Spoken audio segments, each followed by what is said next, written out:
esteem. Let's begin with something that can feel incredibly confusing for survivors. You leave a narcissistic relationship, you're finally out, you're trying to rebuild your life, esteem, and you turn to self-help.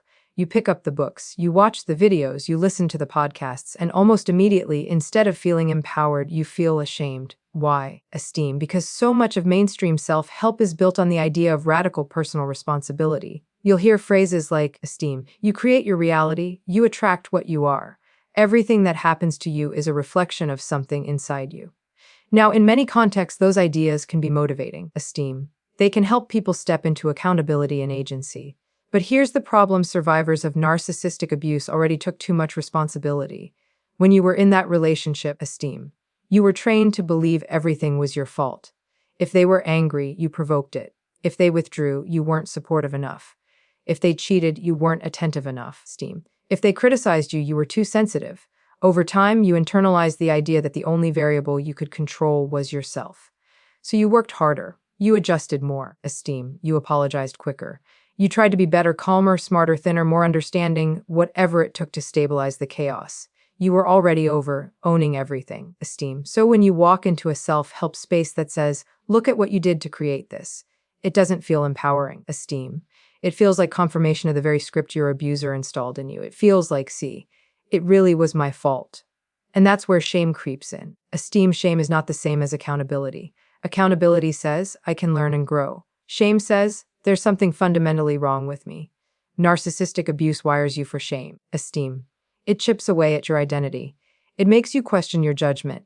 It convinces you that if you were just better, none of this would have happened.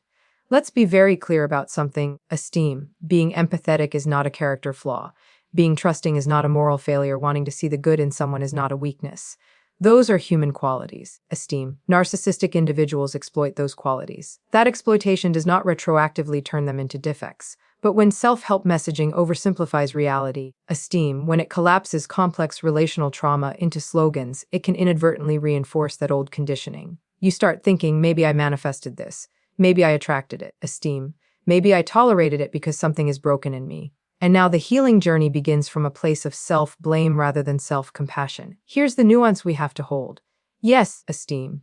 Eventually, there may be patterns to examine. Maybe you ignored red flags. Maybe you were raised in a family system where dysfunction felt familiar, esteem. Maybe boundaries were never modeled for you. Those are important insights. But insight without compassion is just another form of punishment. And survivors don't need more punishment, esteem. They need validation. They need someone to say, what happened to you was manipulative. It was confusing, esteem. It was intentionally destabilizing. Narcissistic abuse is not a simple two-person misunderstanding. It involves gaslighting, coercive control, intermittent reinforcement, esteem, and emotional invalidation. These dynamics hijack your nervous system. They distort your perception. They keep you in survival mode. In survival mode, esteem, you're not creating your reality. You're trying to endure it. When self-help fails to account for trauma, it can unintentionally replicate the power imbalance, esteem. It shifts the focus back onto the survivor's perceived shortcomings instead of acknowledging the calculated behavior of the narcissistic partner. And that feels eerily familiar, esteem. It feels like being told, once again, that if you would just try harder, think better, be stronger, everything would improve. That's not healing, esteem. That's re-traumatization wrapped in motivational language. True empowerment for survivors begins differently. It begins with recognizing that responsibility has layers. Esteem. You are responsible for your healing. You are not responsible for someone else's abuse. Those are two separate truths, and conflating them is where shame takes root, esteem. So, if self-help has ever made you feel smaller instead of stronger, I want you to understand something: that reaction makes sense. It doesn't mean you're resistant, esteem. It doesn't mean you're unwilling to grow. It means you've already carried more than your fair share of responsibility, esteem. And real healing starts when you finally put down what was never yours to carry.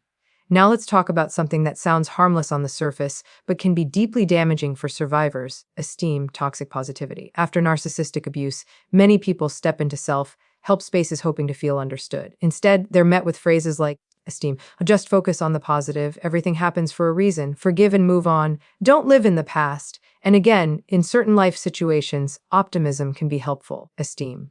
But when you've endured psychological manipulation, those statements can land like emotional erasure. Because narcissistic abuse isn't just a bad breakup, esteem. It isn't simply two people who couldn't make it work. It involves gaslighting, being told that your reality isn't real. It involves chronic invalidation, being told you're too sensitive, esteem, too dramatic, too needy. It involves manipulation that makes you question your own memory, your own judgment, even your own sanity, esteem. So imagine what it feels like to finally leave that environment and gather the courage to say, that hurt, that confused me, that damaged me. And someone responds with, well, esteem. Everything happens for a reason. Do you hear how similar that sounds to what you've already been told? Toxic positivity often dismisses pain in the name of growth, esteem. It rushes people toward gratitude before they've processed grief. It encourages forgiveness before there's been accountability, esteem. It frames anger as weakness instead of recognizing it as a boundary-setting emotion. For survivors, that can be incredibly destabilizing, esteem. You were already told not to make a big deal out of things. You were already told to let it go. You were already trained to suppress your reactions to keep the peace, esteem. So when healing spaces echo that same message, even unintentionally, it can feel like a continuation of the silencing. Let's be clear, healing requires the full range of emotion. Sadness, esteem, rage, confusion, relief, fear, these are not obstacles to recovery. They are evidence that your nervous system is trying to recalibrate after prolonged stress. When someone says, esteem, just stay positive, what they're really saying is, your pain makes me uncomfortable. And survivors have spent enough time managing other people's discomfort, esteem. There is also this spiritual bypassing that shows up. You chose this soul lesson. Your trauma is a gift. Now, growth can come from adversity. Resilience can emerge. Insight can develop, esteem. But reframing trauma as a blessing too quickly can feel like pressure to be grateful for being harmed. You don't have to be grateful for abuse to grow beyond it, esteem. There's a difference between finding meaning and being forced into meaning. Meaning making is a personal, gradual process. It unfolds as safety is rebuilt, esteem. It cannot be imposed from the outside with a motivational quote. And let's talk about forgiveness. Survivors are often told that forgiveness is necessary for healing. But here's the nuance, esteem. Forgiveness is a personal choice, not a moral obligation. Pressuring someone to forgive before they've processed the betrayal can invalidate their very real anger and grief. Anger, esteem, in the aftermath of narcissistic abuse is often the first sign that your boundaries are waking up. It's the nervous system saying, esteem, that wasn't okay. If we suppress that too quickly in the name of positivity, we short-circuit an essential part of recovery. Optimism has its place. Hope matters, esteem. But hope that bypasses reality is fragile. It's like building a house on sand. True healing acknowledges what happened without minimizing it, esteem. It validates the survivor's experience without sugarcoating it. When someone has been gaslit, what they need first is validation. They need to hear, confusing. Of course you're angry. It makes sense that you're grieving. Validation restores reality. It rebuilds self-trust. It tells the nervous system, you're not crazy, esteem. And from that place, authentic positivity can grow. Not the forced smile kind, not the good vibes only kind, but the grounded, esteem. Earned optimism that comes from surviving something hard and understanding it clearly. If self-help messaging has ever made you feel like you're doing healing wrong because you're still angry, esteem, still sad, still processing, I want you to hear this: you are not failing at recovery. You are engaging with it honestly. Healing is not about skipping the dark parts, esteem. It's about walking through them with awareness and support, and no one gets to rush your timeline in the name of comfort. Because real healing doesn't silence your pain, esteem. It makes space for it. Another reason self-help can start to feel shame-inducing after narcissistic abuse is the illusion that healing is supposed to be linear. So many programs, books, esteem, and online spaces present recovery as a clear sequence. Step 1, awareness. Step 2, boundaries. Step 3, self-love. Step 4, thriving. It's packaged like a staircase, esteem. If you just keep climbing, you'll reach the top and never look back. But trauma doesn't move in straight lines. It moves in waves. After narcissistic abuse, esteem, you might have a week where you feel strong, clear, empowered. You're setting boundaries. You're not checking their social media. You're sleeping better. You're thinking, esteem, I've got this. And then something small happens. A song, a memory, an unexpected email, a tone of voice that sounds similar. And suddenly you feel like you've been thrown back months. Esteem. And here's the thought that creeps in. What's wrong with me? I thought I was past this. That's where shame hooks in, esteem. Because if you've internalized the idea that healing is a straight upward trajectory, then any setback feels like failure. Any emotional regression feels like weakness, esteem. Any trigger feels like proof that you're broken. But triggers are not evidence of failure. They're evidence of an activated nervous system, esteem. Narcissistic abuse conditions your body to live in hypervigilance. You were constantly scanning for shifts in mood, tone, expression. You were reading between lines, esteem. You were trying to anticipate the next criticism or withdrawal. That kind of prolonged stress reshapes your stress response. Your body learned to react quickly because it had to. Esteem. When you leave, your environment changes, but your nervous system takes longer to catch up. Self-help spaces sometimes overlook this biological reality. They focus heavily on mindset. Esteem. Reframe it. Just think differently. Choose peace. But trauma isn't just a thought pattern. It's physiological. It lives in the body. It shows up as racing heartbeats. Esteem.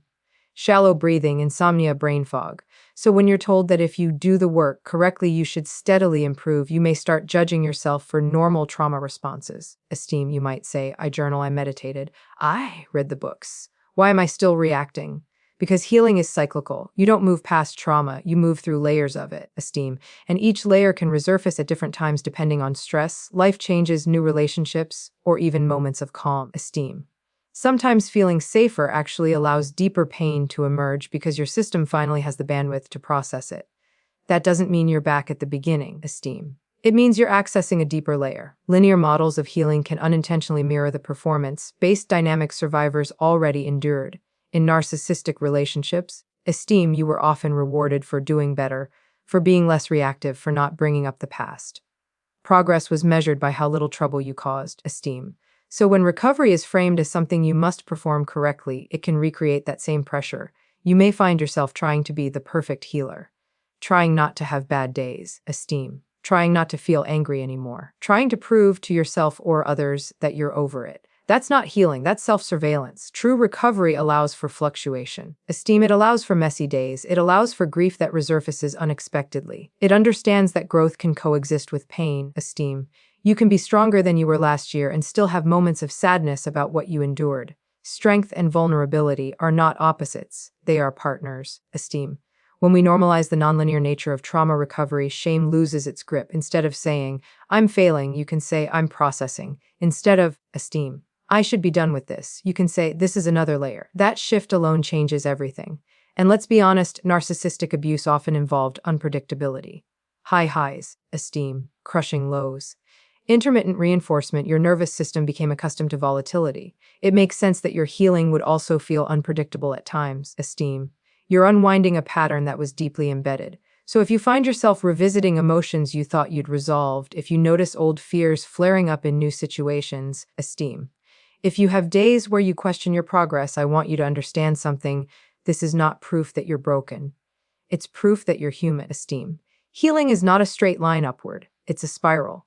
And every time you circle back, you're doing it with more awareness than before. And awareness, even when it feels uncomfortable, esteem, is still progress. Because healing isn't about never falling back, it's about rising with deeper understanding each time you do. Esteem. There's another layer to this that doesn't get talked about enough, and it's this: so much of self-help assumes that you trust yourself. You'll hear things like, esteem, trust your gut, follow your intuition, listen to your inner voice, and under ordinary circumstances, that's solid advice. But after narcissistic abuse, esteem, self-trust is often one of the deepest casualties. In a narcissistic relationship, your intuition was systematically dismantled. You sensed something was off, esteem, but you were told you were overreacting. You noticed inconsistencies, but you were told you were imagining things. You felt hurt, but you were told you were too sensitive. Over time, esteem, that constant gaslighting creates a fracture between you and your internal signals. You stop asking, what do I feel? And start asking, what would keep the peace?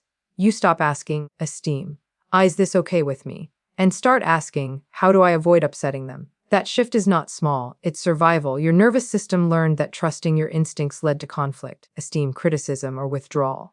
So it adapted. It muted your inner alarm system in order to preserve the relationship. Now you leave that relationship and step into a self-help space that says, esteem, just trust yourself. And inside there's panic. Because you tried that before and you were told you were wrong. So when someone casually says, if it feels bad, esteem, walk away. It may sound empowering, but it can also feel destabilizing. What if you can't tell what feels bad? What if you question every reaction? Esteem. What if you're afraid your judgment is flawed? This is where shame starts creeping back in. You think other people seem so sure of themselves. Why am I so confused? Esteem, why can't I just decide? And that confusion can feel like a personal deficiency instead of what it actually is, a trauma response. Self-trust isn't a switch you flip, esteem. It's something you rebuild. And rebuilding it requires safety first. If your nervous system is still on high alert, if you're still untangling years of manipulation, esteem, your inner signals may feel noisy or muted. You might second-guess simple decisions. You might replay conversations in your head for hours, esteem. You might ask 5 friends for reassurance before making a choice. That's not weakness. That's a mind that was trained to doubt itself. Here's something important, esteem. Narcissistic abuse doesn't just erode confidence, it creates cognitive dissonance. You were living in 2 realities at once. The charming version of the person and the cruel version, esteem. The promises and the betrayals. Your brain had to constantly reconcile those contradictions. That process is exhausting, and it leaves you unsure of what's real, esteem. So when self-help messaging skips over that complexity and jumps straight to be decisive and know your worth, it can feel like being asked to run before you've relearned how to walk, esteem. You might internalize that gap as failure. Why can't I just be stronger? But strength after narcissistic abuse looks different. It doesn't start with bold declarations, esteem. It starts with small experiments in listening to yourself again. It starts with noticing your body's signals without immediately overriding them. It starts with allowing yourself to say, esteem, I don't know yet, without feeling inadequate. Self-trust is rebuilt in micro moments, saying no to something minor, choosing a restaurant without polling everyone, esteem, acknowledging that something made you uncomfortable and not dismissing it. Each time you honor a small internal cue, you're laying a brick in the foundation of trust. And yes, esteem, sometimes you'll misjudge. That's part of being human. But here's the difference now: a healthy environment allows room for mistakes without punishment. In narcissistic dynamics, esteem, mistakes were weaponized. That's why decision-making can feel so loaded. If you struggle to trust yourself, it doesn't mean you lack intuition, esteem. It means your intuition was repeatedly overridden. So instead of demanding instant self-assurance, we approach it with compassion. We say, of course you're hesitant, esteem. Of course you're cautious. Look at what you went through. That validation calms the nervous system. And when the nervous system calms, clarity becomes more accessible, esteem. Self-help that ignores this reality can unintentionally shame survivors for not being ready to trust themselves. But readiness isn't about willpower, it's about safety, esteem. You don't rebuild self-trust by forcing confidence. You rebuild it by creating conditions where your voice is no longer punished. And that process takes time, esteem. But every time you choose to listen to yourself, even in small ways, you are reclaiming something that was never meant to be taken from you.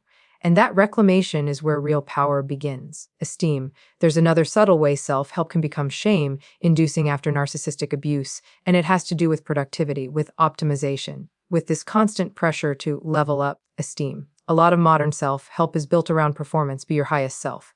Increase your value, maximize your potential, build the body, build the brand, build the bank account. And again, esteem, growth is not a bad thing, ambition is not a bad thing, but after narcissistic abuse, productivity-based healing can start to mirror the very dynamic you escape, esteem. Because narcissistic relationships are often built on conditional approval. You were praised when you performed well, when you looked good, when you were agreeable, esteem, when you reflected well on them, and you were criticized, withdrawn from, or devalued when you didn't meet those shifting standards. Love was not steady, it was contingent, esteem. So what did you learn? You learned that your worth was tied to output. You learned that if you just improved enough, became calmer, more successful, more attractive, more accommodating, esteem, you could stabilize the relationship. You learned to hustle for emotional security. Now imagine stepping into a healing space that says, esteem, become the best version of yourself. If you're not careful, your nervous system hears, you're not enough yet. And that's where the shame creeps in.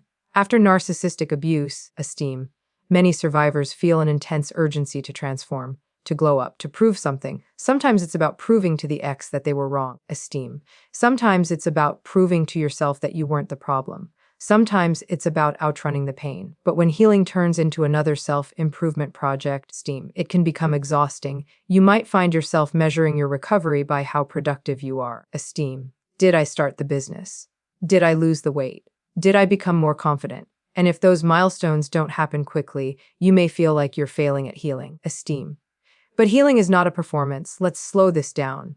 When you've been in a narcissistic relationship, your nervous system has been under chronic stress. Your body has been in fight, flight, esteem, or freeze for extended periods. Your identity may feel fragmented. Your energy may feel depleted. And yet the self-help world often says, channel that pain into success. Now, esteem, can some people do that? Yes. But But should that be the standard? No, sometimes the bravest thing you can do after narcissistic abuse is rest, not optimize, not reinvent, not achieve. Just rest, esteem. But rest can feel uncomfortable for survivors. Because in the relationship, stillness may have meant vulnerability. If you weren't actively managing the emotional climate, esteem, things could escalate. So your system equates productivity with safety. That's why slowing down can trigger anxiety. It feels like you're doing something wrong, esteem, and then self-help messaging reinforces it. Don't waste your pain. Use this as fuel. That sounds empowering, but it can also create pressure, esteem. Pressure to turn trauma into transformation on a timeline. Let me offer a different perspective. You are not a project, you are a person, esteem. Your worth does not increase because you became more successful after abuse. Your value does not multiply because you achieved more. You were worthy before the relationship, esteem. You were worthy during it. And you are worthy now, even if all you did today was get out of bed.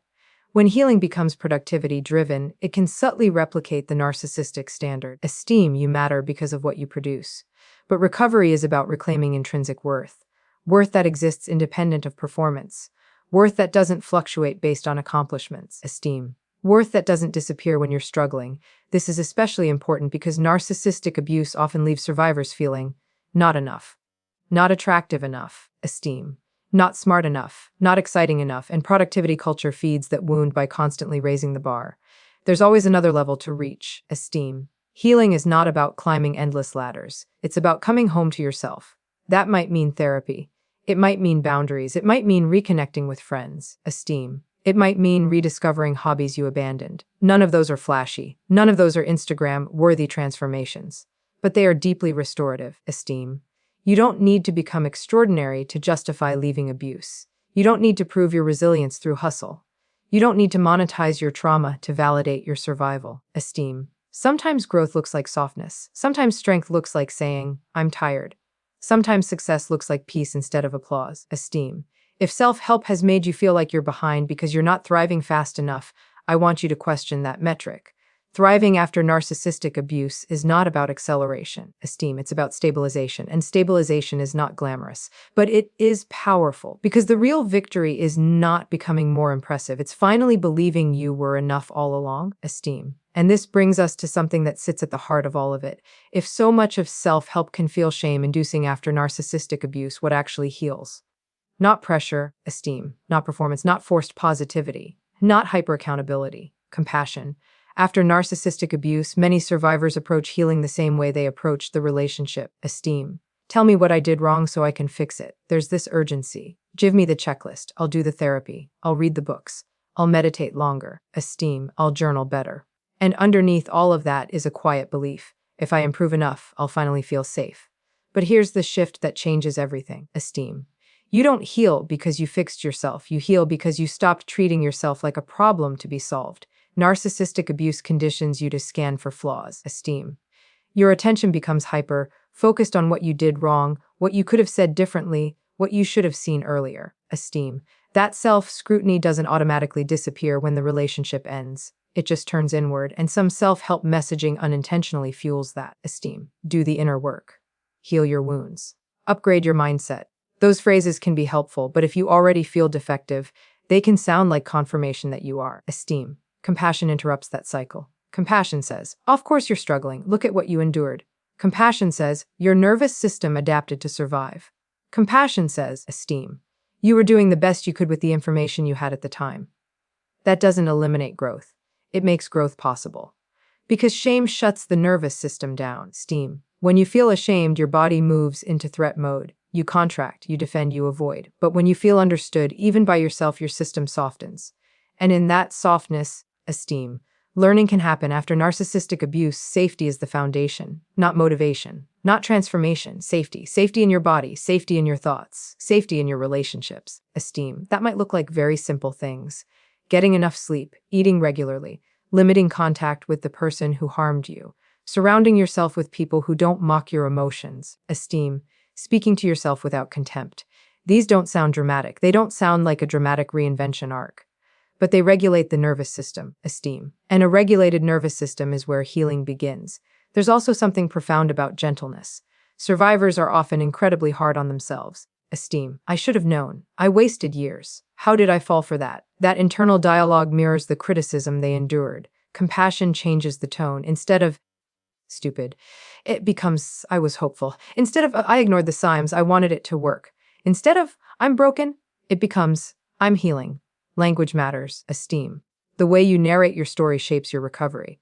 And let's talk about boundaries. Compassion is not passivity. It's not about excusing what happened, esteem. It's about protecting yourself moving forward without attacking yourself for the past. It's saying, that was harmful and I deserve better, without adding, esteem. Because I finally improved enough. You deserved better all along. When healing shifts from self-improvement pressure to self-acceptance, something remarkable happens, esteem. You stop trying to outrun your pain and start listening to it. You stop forcing forgiveness and start allowing understanding, esteem. You stop measuring your worth by milestones and start anchoring it in humanity. That doesn't mean you won't grow. You will. But the growth will feel different. It won't feel frantic, esteem. It won't feel like proving. It will feel like returning to your values, returning to your preferences, returning to your sense of humor, esteem, returning to parts of yourself that were muted to keep someone else comfortable. Compassion gives you permission to take your time, to have setbacks, to grieve deeply, esteem, to be angry without labeling yourself toxic, to feel relief without labeling yourself cold. It creates an internal environment where you are no longer both the wounded and the judge, esteem. And here's the most important piece: narcissistic abuse thrives in environments of shame. Healing thrives in environments of dignity. So if you take nothing else from this, take this, esteem. You do not need to be harder on yourself to heal faster. You do not need to transform yourself to justify your survival. You do not need to become extraordinary to be worthy of peace, esteem. What you need is gentleness. What you need is validation. What you need is space to feel safe inside your own skin again. Because the real work of healing is not fixing yourself, esteem. It's finally treating yourself like someone who deserved better all along.